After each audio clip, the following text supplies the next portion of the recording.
Bonjour les cancers et bienvenue sur votre guidance générale du mois de mars. Alors, qu'est-ce qui se passe pour vous les cancers? Oula, ça saute, mauvaise influence. Alors, est-ce que vous vous sentez influencé? Il y a des gens qui vous donnent des conseils sans que vous ayez rien demandé. On vous fait culpabiliser de vous choisir. On va aller voir ça. Énergie principale, début du mois. Ce que vous souhaitez, ce qui va vous aider, le défi, la vie perso, la vie pro, la vie intérieure et à la fin du mois. Je complète avec un tarot. J'étais plutôt tarot des sorcières en ce moment, en attendant mon tarot qui arrive de l'imprimeur.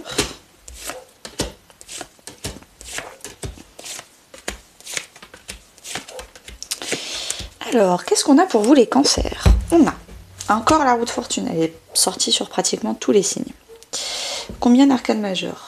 Une, deux, ok. Les coupes, les émotions. 1, 2, 3, ok. Bâton, bâton, 2, pentacle, pentacle, 2. Et une épée. Ok, c'est plutôt bien équilibré, il n'y a pas beaucoup d'épées, pas beaucoup de mental ou de communication, mais pour le reste, c'est plutôt pas mal. Il y a quand même pas mal de coupes, donc peut-être beaucoup d'émotionnel ces derniers temps. Les cancers, qu'est-ce qui s'est passé ces derniers mois, ces dernières semaines pour vous? On a la douche énergétique et le chevalier de coupe. Il y a eu des conversations émotionnelles qui ont beaucoup nettoyé. Il y a peut-être eu des excuses, des réconciliations, des déclarations d'amour. Il y a eu des choses très fortes, émotionnelles, qui ont permis de lever le voile, d'adoucir des émotions très négatives. Voilà, il y a des vérités, la vérité guérit, donc je ressens beaucoup de vérité. Il y a eu peut-être une vague d'amour ou vraiment voilà, une déclaration d'amitié, une déclaration d'amour, ou vraiment des excuses très sincères, très honnêtes, qui ont vraiment permis de nettoyer une partie de votre cœur qui s'était assombrie. Ça, c'est dernièrement. Ce qui va vous accompagner tout le long du mois de mars. Ça peut aussi être des nouvelles émotions, une nouvelle personne qui arrive dans votre vie et qui, du coup, vous permet de passer à autre chose, vous permet de vivre différemment vos émotions et du coup de nettoyer un passé un peu plus sombre en accueillant une personne qui vous fait vivre des émotions beaucoup plus belles et beaucoup plus saines. C'est possible aussi. L'énergie principale porteuse de votre mois de mars. On a perte d'identité et page de coupe. Vous êtes en train de redécouvrir vos émotions, de redécouvrir une partie de vous beaucoup plus innocente. Le page de coupe, c'est un peu l'enfant intérieur, l'innocence qu'on a à l'intérieur de soi. Peut-être que dans le passé, à force de blessures et de, on va dire, de challenges pas forcément positifs, de moments pas, on va dire, de moments challengeants dans votre vie, vous avez dû vous durcir, vous avez dû vous couper de vos émotions, vous avez dû vous protéger. Et là, en mars, il va falloir enlever ces couches de surprotection et retrouver la personne qu'on était quand on était enfant, beaucoup plus innocent, beaucoup plus calme, beaucoup plus ouvert sur le monde. Et ça, c'est un travail que vous allez faire tout le long du mois de mars. Je pense que vous en avez envie parce que vous en avez marre de tout le temps vous protéger et être dans la méfiance. Vous voulez réapprendre à faire confiance, vous voulez vous réouvrir, vous voulez retrouver une certaine innocence. Au début du mois de mars, qu'est-ce qu'on a pour vous les cancers? On a le 8 de pentacle et l'enfant. On parle encore d'enfant. Donc, est-ce que vous allez faire un travail avec des enfants? Est-ce que vous allez travailler sur votre enfant intérieur? C'est-à-dire que n'hésitez pas à aller écouter mon podcast sur l'enfant intérieur. J'en ai fait, oui, il dure 14 minutes je crois. Il est sur YouTube, il est gratuit, faites-vous plaisir. Je pense que vous allez beaucoup travailler dans votre développement personnel sur le principe d'enfant intérieur. Ou en tout cas, ce que les cartes vous disent, l'univers en tout cas vous dit là en ce moment, c'est que c'est la méthode, la façon de débloquer votre vie, c'est en travaillant sur l'enfant intérieur, en faisant des méditations sur l'enfant intérieur, en faisant un travail d'écriture sur l'enfant intérieur. Moi, de toute façon, l'enfant intérieur, c'est quelque chose dans mon accompagnement de 2 mois que je vois systématiquement. C'est hyper important. Et là, apparemment, c'est ce qui bloque votre vie. Et c'est ce qui, du coup, va débloquer votre vie. Donc, je pense que dès début de mars, vous allez travailler sur cette notion. Le vide de Pentacle, c'est vraiment... Vous allez vraiment travailler, faire du développement personnel, comprendre, lire des livres, écouter des podcasts. Vous allez vraiment être passionné par ce sujet parce que c'est quelque chose qui va vous parler. Si vous ne faites pas ça, peut-être que vous travaillez avec des enfants ou des enfants autour de vous, vos neveux, vos nièces, peut-être que vous travaillez dans la petite enfance, mais c'est quelque chose début du mois de mars qui va, vous appeler physiquement, mais aussi intérieurement. Ce que vous souhaitez, vous, pour votre mois de mars, c'est arrêter de vous épuiser avec des gens qui ne sont pas compatibles avec vous. Peut-être que dans le passé, vous étiez en train de dire « les opposés s'attirent ». Je suis attirée par des gens qui pensent pas du tout comme moi, qui ne se comportent pas du tout comme moi, qui... voilà, c'est vraiment des gens totalement différents. Et du coup... vous savez plus en fait comment vous comportez avec eux. En fait, il y a trop de compromis, ça vous demande trop d'efforts. Le 9 de bâton, c'est quand vous êtes épuisé. Vous êtes épuisé, vous continuez à rester debout, mais franchement, c'est fatigant. Et là, vous avez tout simplement envie de changer les relations autour de vous pour de la simplicité, pour de la complicité, pour de la compatibilité. Vous voulez des gens qui sont comme vous, qui se ressemblent, s'assemblent. Et pas les opposés s'attirent. Vous changez de mantra en fait. Vous ne voulez pas répéter les erreurs du passé. Ce qui va vous aider, il va falloir s'engager. S'engager envers vous-même.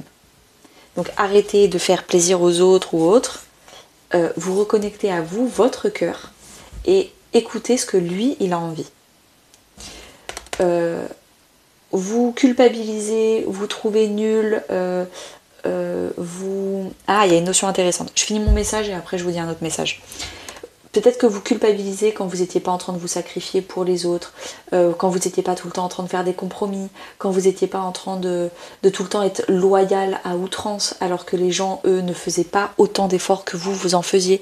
C'était toujours vous qui donniez beaucoup plus aux autres que les autres vous donnaient. Là, vous allez apprendre à vous engager envers vous-même. Le deuxième message qui m'est venu là, ça c'est la blessure d'humiliation, le 10 d'épée.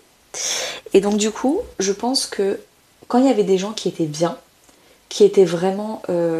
qui étaient bien dans leur vie, vous à chaque fois que vous faisiez quelque chose, vous compariez, il y avait une notion de comparaison, vous arrêtez pas de vous dire non mais elle fait tout mieux que moi, ou lui tu vois, et c'est tout à fait, cette personne là elle est vraiment trop bien pour moi, je peux pas être amie avec elle, je peux pas me mettre en couple avec elle, je peux pas être collègue avec elle, parce que c'est trop bien pour moi.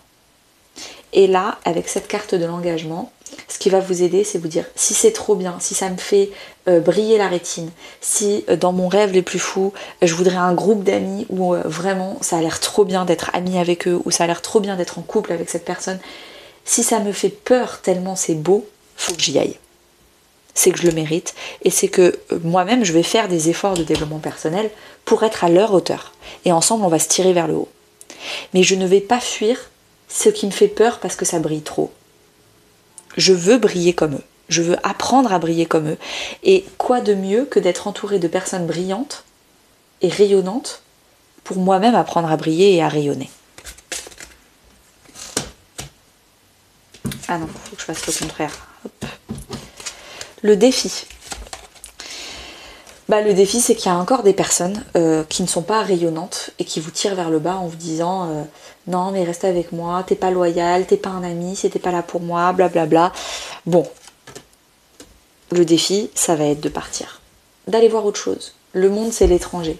Allez voir des personnes qui rayonnent, qui font peur parce qu'elles ont l'air parfaites selon vous et que vous les méritez pas. Et je mets à chaque fois des guillemets parce qu'en fait c'est totalement faux. Avec le monde là, il faut vraiment se s'ouvrir aux autres. Et ça, c'est un défi pour vous, parce qu'il va falloir sortir de votre zone de confort. Et c'est un peu, désolée pour l'analogie, mais c'est le premier truc qui me vient, c'est l'analogie de la femme battue. Une femme battue préfère rester dans un environnement connu, même si c'est douloureux, plutôt que d'aller dans l'inconnu, parce que ça fait peur. Et le cerveau, il est comme ça. Le cerveau, il préfère rester autour de personnes négatives qui nous tirent vers le bas, parce que c'est connu, et on sait ce que c'est, plutôt que d'aller vers des gens qui vont nous faire sortir de notre zone de confort, parce que ça fait peur. Et là, ça va être un gros défi pour vous de sortir de votre zone de confort. J'en profite pour vous dire, toutes les personnes qui ne me suivent pas encore sur Instagram, si vous me suivez comme cadeau de bienvenue, en privé, vous m'envoyez votre signe astrologique, Cancer, et je vous envoie une carte pour une question. Donc une mini guidance avec une carte du tarot. En perso, famille, amis ou couple, donc il y a eu des injustices. Donc peut-être que justement, là, comme il y a eu des excuses, vous êtes, grâce aux excuses dernièrement reçues, vous êtes en train enfin d'apaiser votre blessure d'injustice. Si ce n'est pas ce message-là qui vous parle, ça va sûrement être celui-là. L'injustice, la blessure d'injustice, allez écouter mon podcast sur l'injustice, c'est quand il y a des personnes qui vous voient changer, qui vous voient vous entourer d'autres personnes rayonnantes et vous apprendre à être rayonnante et qui du coup le supportent pas, trouvent ça injuste et du coup essayent de vous tirer vers le bas par la culpabilité, en vous disant t'as changé, etc. Et qui sont injustes avec vous-même parce qu'elles-mêmes ont leur blessure d'injustice. Sauf que vous, ça faisait des années que vous acceptiez l'inacceptable, l'irrespect. L'injustice, c'est toujours une question de respect. Et à partir de mars, vous décidez de vous respecter vous et de respecter les autres et donc du coup de changer d'environnement. Sauf que ces personnes-là, elles n'ont pas choisi de guérir leur blessure d'injustice. Elles sont restées dans le passé, dans vous, comment vous étiez avant pour vous-même. Vous ne pouvez pas leur blâmer, vous l'avez été pendant des années avec vous-même. Et ce n'est pas à vous de prendre les décisions à leur place, ce n'est pas à vous de les sauver. Chacun devient son propre sauveur. Par contre, vous, votre mission, c'est d'être le roi de coupe, de ne pas vous laisser envahir par la culpabilité, de vous élever, alors que ces personnes-là le font pas. Et peut-être même vous fait culpabiliser de le faire. Ne retombez pas dans votre syndrome du sauveur, ne soyez pas une éponge émotionnelle, ne vous laissez pas impacter par les émotions négatives des autres, continuez votre chemin.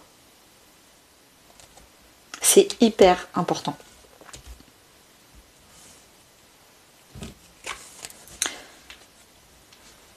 Professionnel et financier, il y a une guérison du professionnel et du financier. Vous allez enfin comprendre qu'il faut donner et recevoir. N'hésitez pas à aller écouter mon podcast Yin et Yang. Si vous êtes toujours avec des problèmes financiers ou des problèmes professionnels, bon, on va dire plutôt financier, c'est toujours plus matériel, plus réaliste, avec la carte du cœur en pierre, vous êtes en train de purifier et de guérir votre vie financière et professionnelle, d'apprendre à donner et recevoir équitablement. Avec la roue de la fortune, il va y avoir des opportunités, le destin, c'est vraiment la carte du destin. Vous allez recevoir des choses et surtout ne dites pas non. Parce que vous allez avoir peur, parce que ça va être de l'inconnu. Mais on vous dit accueillez et dites oui. Il faut apprendre à arrêter de vouloir tout contrôler, à arrêter de vouloir forcément être dans sa zone de confort. Il va falloir apprendre à dire oui, merci. Peut-être même, avec la roue de la fortune, à faire des investissements différents. À investir dans vous-même. C'est hyper important. Dans votre vie intérieure, spirituelle, voire même religieuse, vous travaillez énormément votre mental. Vous reprogrammez positivement votre mental, votre cerveau.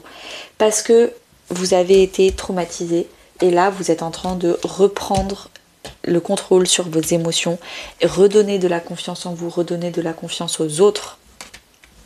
Il se passe beaucoup de choses à l'intérieur de vous. il y a beaucoup plus de changements intérieurs qui vont du coup, par loi de l'attraction, changer votre vie extérieure. Mais parce qu'à l'intérieur de vous, vous décidez de vous entourer de respect et de rayonnement, évidemment qu'à l'extérieur, bah du coup, votre environnement va se changer en rayonnement et en respect. Donc il y a beaucoup de changements intérieurs et de traumatismes et de blessures qui sont en train de guérir. Je pense que votre vie d'adulte a entaché votre enfance. Ou en tout cas, vous êtes devenu enfant beaucoup trop vite. Vous êtes devenu adulte beaucoup trop vite. Et votre enfant intérieur, lui, a dû se brimer beaucoup trop tôt. Et là, en mars, vous avez peut-être compris tout ça et vous êtes vraiment en train de travailler votre notion de l'enfance en tant qu'adulte. Et du coup, de guérir votre enfant intérieur qui a grandi beaucoup trop vite et qui doit du coup s'exprimer maintenant parce qu'il n'a pas pu le faire dans le passé. J'en profite pour vous dire que si en 2025 vous voulez dépasser tous ces blocages et créer de nouvelles opportunités, eh ben, n'hésitez pas à m'envoyer un email et je vous envoie toutes les informations de mon programme Boussole de 2 mois, 8 semaines. Dans tous les cas, ça coûte rien, comme ça vous aurez toutes les informations sur ce programme et pour voir si ça vous intéresse de travailler sur vous pendant 2 mois pour mars, avril, fin avril. Comme ça, vous aurez l'année 2025 commencera tout autrement, beaucoup plus positivement, sans effort et sans blocage. On continue avec la fin du mois de mars. Qu'est-ce qui se passe à la fin du mois de mars? Vous respirez, enfin. Vous avez fait de la place. Vous respirez, vous vous sentez apaisé, vous vous sentez léger. Avec la reine de Pentacle, vous gérez beaucoup mieux votre argent. Ça fait partie d'ailleurs de mon programme La gestion de l'argent. Vous gérez beaucoup mieux votre argent, vous gérez beaucoup mieux votre temps. Il y a une grande notion de respect et d'estime de soi. La reine de Pentacle, elle s'entoure des personnes qui rayonnent, elle-même elle rayonne et elle veut s'entourer de personnes positives.